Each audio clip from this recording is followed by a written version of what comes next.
For this week's mobility exercise, we're going to do a hip flexor stretch. So when you set up this position, you want to make sure you're level from hip to hip and that you have a straight line from knee to hip to shoulder. I recommend doing this in front of a mirror at home. So we want to make sure that we're not here and we're also not here. You can play around with your front foot position to make sure that everything's all lined up. If you need to go out to the side a little bit, that's fine.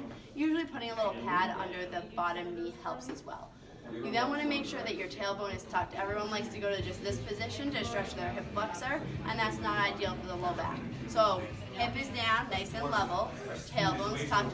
Hold that position and do some nice breathing, trying to be gentle through that back foot. You should feel a stretch to the front of your hip and thigh. You can then play around with reaching one arm up towards the ceiling and leaning to the side a little bit. And as you lean to the side, you want to make sure that this does not happen, so you keep everything in line. Reach that arm up without extending through the low back and leaning to the side and holding. You can also play around with both arms going up and rotating towards the front leg. As your chest turns and shoulders turn, we do not want to see hips turn. So hips stay level and where they are, tailbone's tucked, motion comes from our upper back. Hold for some breaths, then return back to the starting position.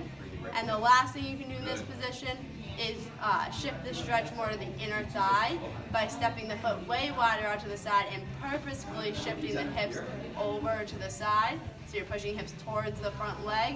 And you can do it at different angles, forward versus backwards, trying to feel the stretch through that inner thigh, which is a good addition to this position.